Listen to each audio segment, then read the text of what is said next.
안녕하세요 사장님들, 잘돼 이정수입니다. 오늘은 지금 대전에 가고 있어요. 이렇게 또 얘기 좀 하려고 켰습니다.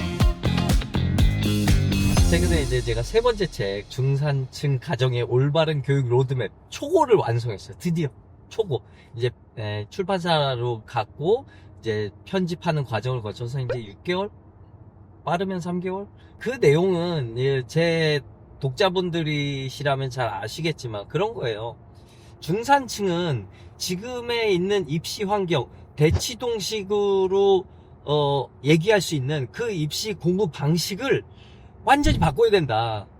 그 공부 방식이 약간 두 가지로 나뉜다고 볼 수 있거든요. 태북과 태남이 있는데, 태북은 태라는 위쪽, 얘는 전통의 부자, 그리고 밑쪽은 신흥 부자. 태남쪽은 자기의 실력으로 부자가 된 사람들이기 때문에 그 자녀들도 자기 방식으로 강요를 하고, 그 네가 개인적 역량이 뛰어나야 된다라는 걸 강조합니다. 그리고 이제 태북은 야 괜찮아, 야 하고 싶은 거 해, 여차하면 내가 그냥 돈 물려줄게, 뭐 이런 식인 거죠. 그 태북이 참 부럽죠. 그런데 우리 중산층은 그러면 어느 방식으로 가야 되느냐? 우리는 태북으로 가야 됩니다. 일단 중요한 건 우린 돈이 별로 없잖아. 이 태북이든 태남이든 결국 돈이 많아야 되긴 해요. 그런데 제가 추구하는 방식은 교육에 돈으로 메꾸지 말자는 거예요. 그러니까 안 되는 애를 억지로 돈이라도 들여가지고 끌어올려서 입시 경쟁에 어떻게든 싸움을 자꾸 붙여서 경쟁에 자꾸 끼어들게 하는 이런 방식을 추구하는 게 아니고요. 어차피 이 방식은 너무 고루해. 이 방식으로 하지마. 애들만 힘들어. 그러니까 애들이 자꾸 헬조선이라 그러고 이번 생은 망했다 그러지. 불행하다니까. 불행한 삶 속에 청소년기를 보낸 아이들이 성장해서 얼마나 행복하게 살겠냐고. 그렇지 않아요. 청소년기에 재미난 추억 많이 갖고 살면 좋죠. 전 그렇기를 바라고요. 근데 지금 이 교육 방식을 그러면 안 하면 어떻게 하냐? 제 얘기는 그겁니다. 이 교육 방식에 맞는 애들은 하면 돼요. 진득하고 부모님 말 잘 듣고 착한 애들, 이런 애들은 지금 입시 방식을 따라도 돼. 그리고 약간 암기력 좋고 이런 애들 해도 됩니다. 그런데 약간 창조형, 탐구형 이런 아이들은 이 입시 속도가 안 맞아. 걔들은 또 산만하게 느껴질 거라고요, 보통 사람들은. 그럼 또 우리는 ADHD라고 하겠지. 천재들을 우리나라에서 잘 안 나오는 이유가 다 문제가 있다고 생각하는데, 얘 왜 이렇게 산만해? 제정신 아닌 거 아니야? 막 이렇게 생각한단 말이야. 근데 그렇지 않아요. 그러면은 이제 이런 경우는 대부분 돈 있는 태북 같은 경우는 얘들 유학 보내지. 야, 입시에 안 맞아? 나가? 자유롭게 커봐, 공부해봐, 보내지. 근데 우린 못 보내잖아. 그리고 그렇게 창조적인 아이가 아니라고 해도 입시를 못 견디는 아이를 억지로 학원에 돈 줘가면서, 내 아까운 돈 줘가면서 보낼 필요 없다고. 자발적으로 학습하려는 의지가 없는 애들은 지가 좋아하는 걸 빨리 찾을 수 있게 여러 가지 학교? 여참 그만둘 수 있지. 검정고 싶어. 굳이 이렇게 필요하면 꼭 학교에 꼭 다녀야 되고 좋은 학교에 가야 되고 이렇게 생각할 필요가 없어요. 애매한 학교 가가지고 애매한 친구 사귀느니 과감하게 그만둬. 그리고 정말 공부하고 싶은 거 한번 몰입해서 공부해보라고. 그것만 자기가 파면 돼요. 요즘에는 공부할 수 있는 방법이 너무 많잖아. 인터넷도 그렇고 돈도 안 들어. 그리고 AI 활용해요. 너무 좋아. 지금 저도 이제 유료로 쓰고 있는데, 심지어 문제집도, 예상출제, 중간고사 예상출제 문제 내줘. 물론 여기서 틀린 것들이 나올 때가 있어. 근데 이런 것도 집어낼 줄 알아야지. 아이들이 이제 지적 수준이 쌓여가다 보면 이거 말이 안 되는 것 같은데? 이런 생각이 든단 말이야. 맞아, 그거야. 그런 지적 수준을 키워내는 게 중요한 거죠. 아닌 것 같은데? 라고 판단할 수 있는. 그러니까 무조건적으로 믿으라는 건 아니지만 상당히 맞으니 잘 활용하시라. 이 중산층에게 너무 좋은 세상이 열렸어. 아주 적은 돈으로 아주 좋은 지식들을 쉽게 접할 수 있잖아요. 그러니까 이걸 활용해 가면서 공부를 시키면 된단 말이에요. 그런데 저는 이 교육 방식과 이 주장을 하기 위해서 정말 3년 동안 부단히 공부를 했어요. 그리고 아이들과 잘잘잘이라는 시스템을 만들어 가면서 실제적으로 실험도 많이 했단 말이야. 그러니까 완벽한 확신이, 내 안에 확신이 섰단 말이에요. 그런데 우리 아내는 그렇지 않아요. 우리 아내는 거의 전적으로 저한테 맡겼고 육아도 거의 다 제가 하잖아요. 그러니까 우리 아내는 어디서 들은 풍문만 있는 거야. 우리 아내가 그렇다고 해서 어디 가서 정보를 구해오냐? 정보를 알기 위해서 노력하냐? 아니에요. 나쁘게 얘기하면 게으른 사람이에요. 그런 거에 되게 부지런 떨고 그런 사람이 아니란 말이에요. 그렇다고 해서 나쁜 사람 아닙니다. 내가 굉장히 사랑하고 좋아하는 사람이에요. 이거는 기존에 다 얘기한 거죠. 근데 최근에 이제 아이가, 우리 첫째가 예중에 가려고 입시를 하다가 최근에 그만뒀어요. 그만뒀습니다. 제가 그만두게 했습니다. 왜 그랬냐면 맨날 미술학원을 갈 때마다 막 맨날 죽상이야. 나 가기 싫은데. 그러면 가지 마. 괜찮아. 안 가도 돼. 야, 미술 안 해도 충분히 먹고 산다. 그리고 미술 한다고 해서, 예중 간다고 해서 네 인생이 확 달라지지 않아. 그렇지 않아. 괜찮아. 그만하고 싶으면 그만해. 라고 했는데도 꾸역꾸역 가는 거야. 그래서 나는 그래도 하고 싶은가 보다. 그러고 보냈죠.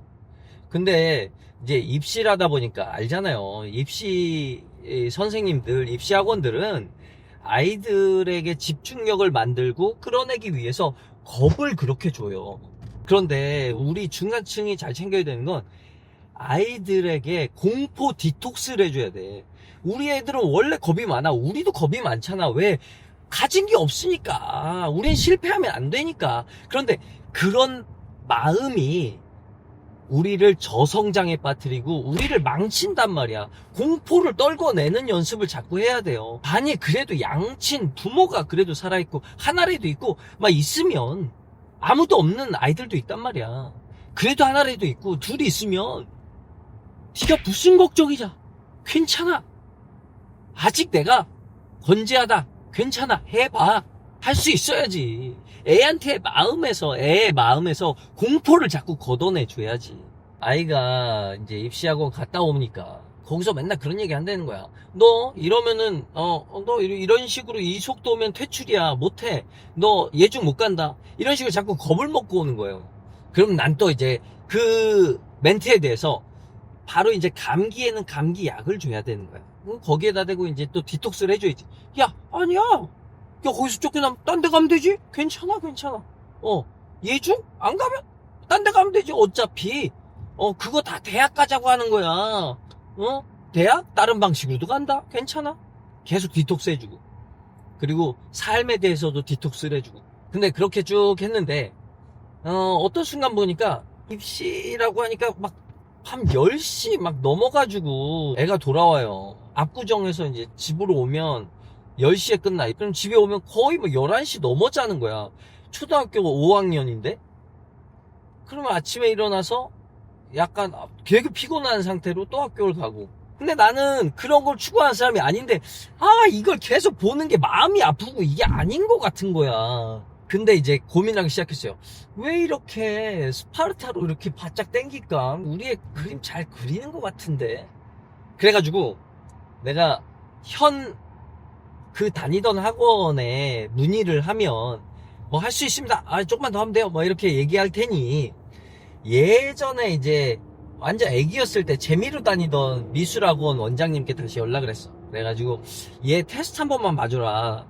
선생님도 전공자니까 입시 같은 거 하셨을 테니까 아시지 않냐.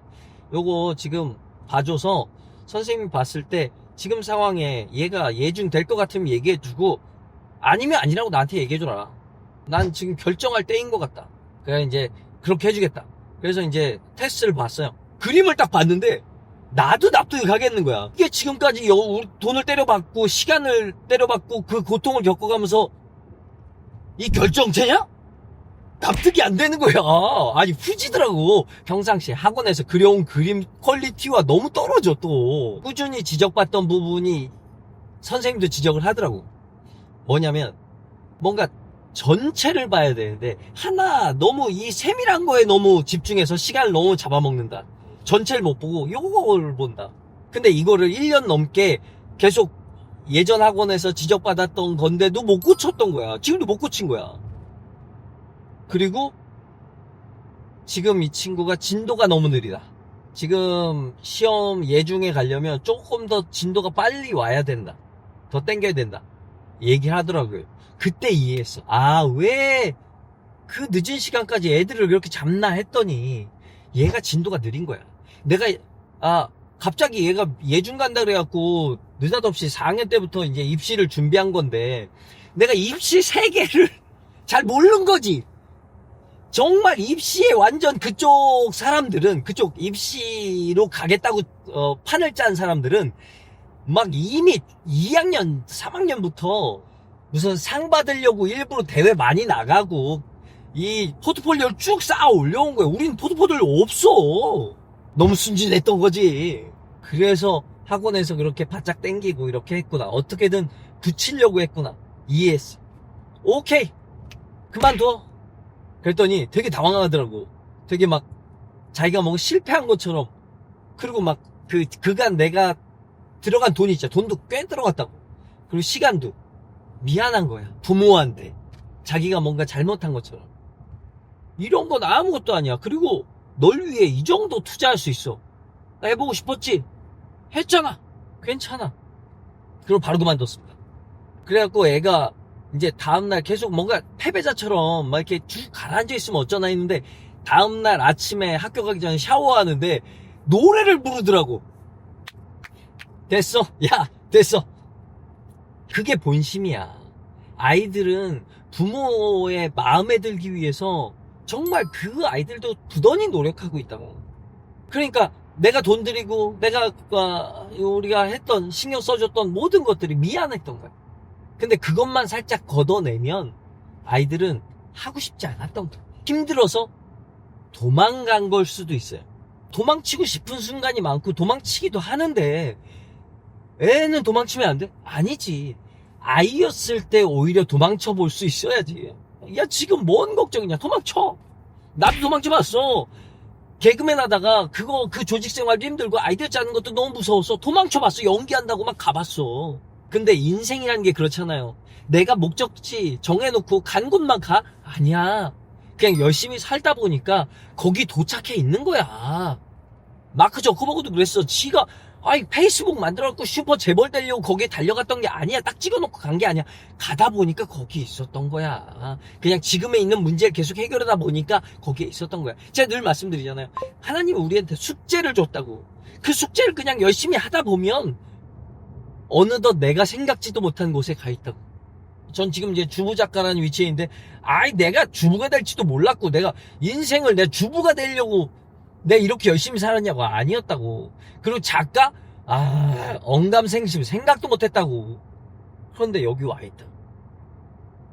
그런데 이제 우리 아내는 이 입시를 그만두는 결정하는 타이밍에 이제 너무 걱정이 되는 거야. 그러면 되게 급해 마음이 갑자기. 그러면 어떡하지? 빨리 수학학원이랑 영어학원도 끊고 막 이렇게 끊어야 되는 거 아니야? 막 이렇게 막 급해졌어. 그래서 아니야, 괜찮아. 영어는 지금까지 초등학교에서 거의 제대로 하지 않으니 중학교를 대비해서 감각이나 잊었던 감각과 단어 같은 것들을 위해서라도 학원에 갈 수 있어.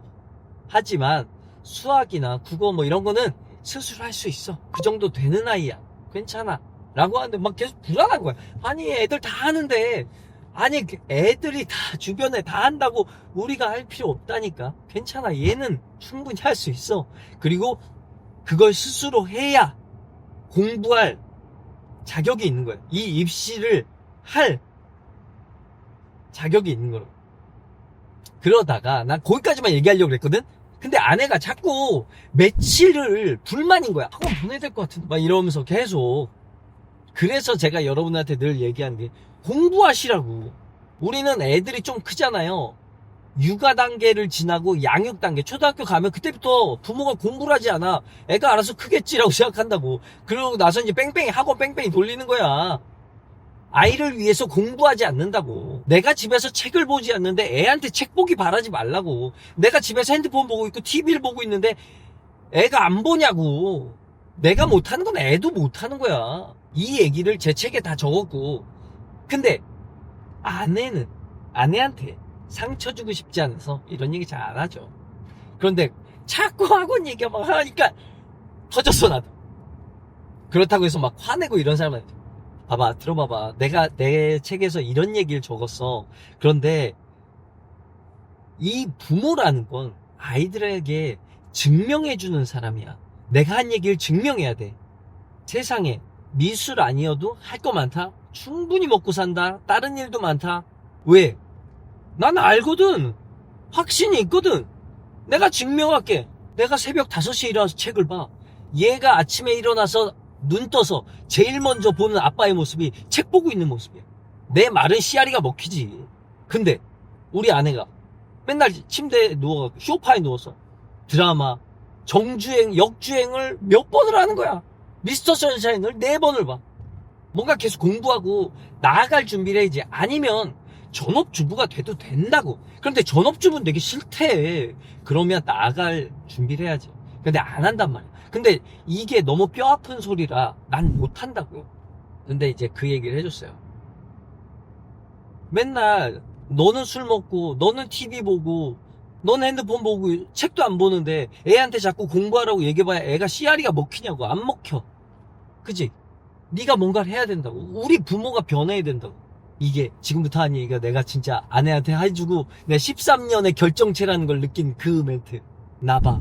네가 봤잖아. 내가 어떻게 성장하고 내가 어떻게 잘 되는지 네가 옆에서 지켜봤잖아. 내가 어떻게 살았는지 네가 봤잖아. 내가 어떻게 좋아졌는지, 내 상황이 어떻게 달라졌는지 네가 눈으로 직접 봤잖아. 우리 부모가 해야 돼. 달라져야 돼. 미쳤다. 와, 이 멘트하고 내 13년이 이 멘트에 다 녹았다. 와, 아, 통쾌. 지금도 너무 통쾌. 그랬더니 우리 아내가 되게 한동안 말을 안 하다가 되게 수긍했나봐요. 진 것 같은 기분이라서. 원래 잘 인정 잘 안 하잖아요. 근데 아내가 한동안 조용하다가 저한테 나도 노력할게 라고 얘기하더라고. 그리고 솔직히 말하면 아내가 보통의 사람이라서 제가 영감을 많이 얻어요. 만약에 아내마저 되게 열심히 사는 사람이었다면 제가 보통의 시선을 그리고 그 공감을 제 글과 제 이야기에서 끌어내기 쉽지 않았을 거예요. 왜냐면 내가 이미 그 보통선을 넘어서 있기 때문에 그냥 사람들을 이해 못하고 그냥 내 얘기만 할 수 있거든요. 그래서 우리 아내는 정말 하나님이 내게 주신 보물이자 큰 선물이에요. 아, 오늘 좀 얘기가 길었죠. 결정적인 얘기 하려고 여기까지 이렇게 드리블이 길었는데, 아무튼 여러분 오늘도 즐거운 하루 되시고요. 우리가 정말 아이들에게 증명하는 부모가 됐으면 좋겠습니다. 네, 저는 이제 대전 가서 또 열심히 강연하고 돈 벌고 오겠습니다. 구독, 좋아요, 알람 설정 해주시고요. 안녕히 계세요.